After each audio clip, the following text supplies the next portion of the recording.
So we finally did it this week. My family and I have been living in California for 4 years now, and we finally took our kids to Disneyland.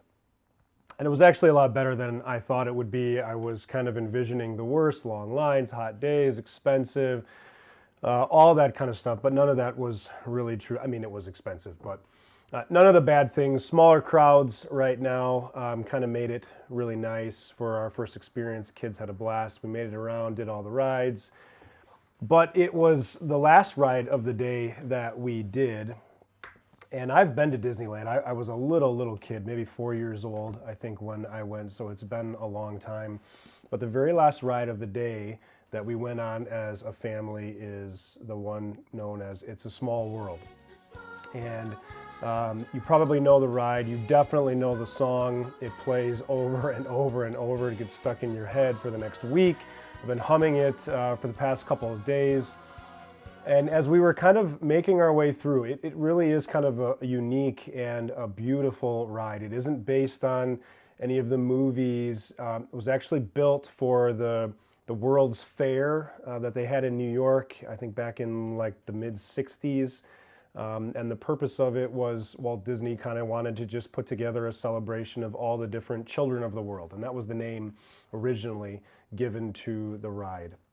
And as you make your way through this ride, you see over 100 different countries, nations that are represented as you go through, and each one of them singing this song, It's a Small World, in their own native language.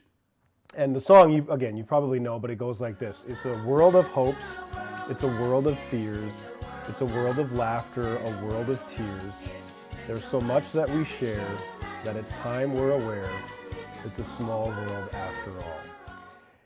And as we made our way through the various nations on this ride, I'm a little surprised that they're, it's pretty kitschy, right? You've got the Netherlands with the windmills and the wooden shoes, and I mean all of the stuff that you kind of stereotypically think of, addressing with various or associating with various nations. Those are the things that they're dressed in, and I think it's wonderful that we kind of go through and we see the different cultures and the different languages and the different ways that we dress and the different traditions that we have and the stuff that makes these countries and these nations unique. So it's awesome, I think, that you get to see all of that. But what I found most interesting, and I totally did not remember this, not that I should have from when I was 4 years old, but you get to the end of the ride and all of the nations come back. And they're still dressed in kind of their uniquely different garments and clothes, but everything is white. The backgrounds are white. All of the clothes that everyone is wearing is white. And I looked online to try and see if there was some sort of explanation for this. And the best that I think I can come up with is it's just this was the purpose of the ride, the purpose of the song, is to kind of show that, yeah, we've all got our differences, we all come from different places, but here are the things that we share, right? Hopes and fears and laughter and tears, and therefore we should kind of use that as a reason to unify.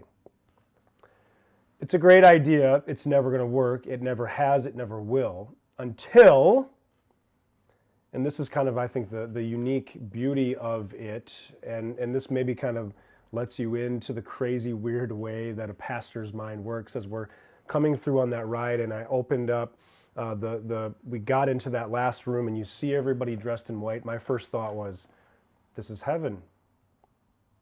This is the picture that God gives to us in St. John's Revelation, chapter 7, when John writes this, "After this I looked, and there before me was a great multitude that no one could count, from every nation, tribe, people, and language, standing before the throne and in front of the Lamb.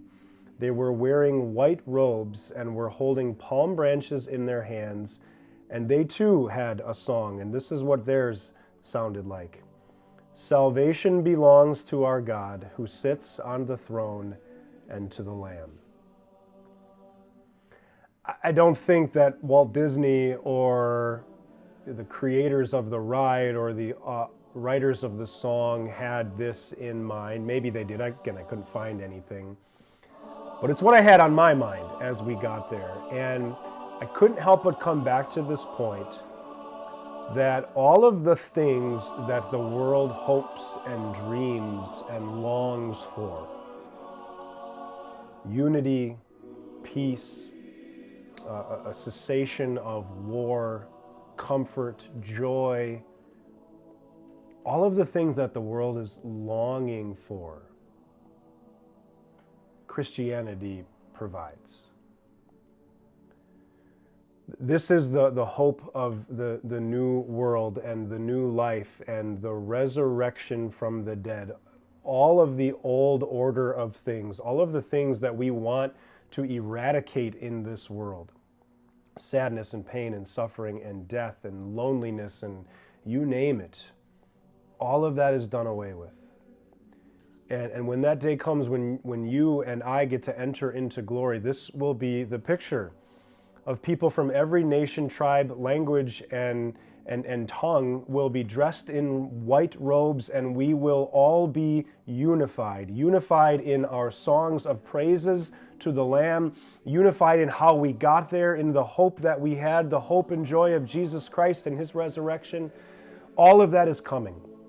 And so I had to share it with you. I don't even know if this video is worthwhile making, but I was thinking of that earlier this week when we got there and wanted to share that with you. So maybe next time you're on the ride, you can kind of take that same comfort and joy that what the world wants, this unity, this peace, people from all over with different cultures and languages, we want to be unified, we want to get along, we want to love one another, we all want that. And this is what the Christian faith, this is what the God of the Bible, this is what Jesus Christ promises to give us. The day is coming, friends, when we will have our own song to sing. Salvation belongs to our God who sits on the throne and to the Lamb. Thanks and praise be to Him. Have a wonderful week. God's blessings to you all, and we'll see you next time.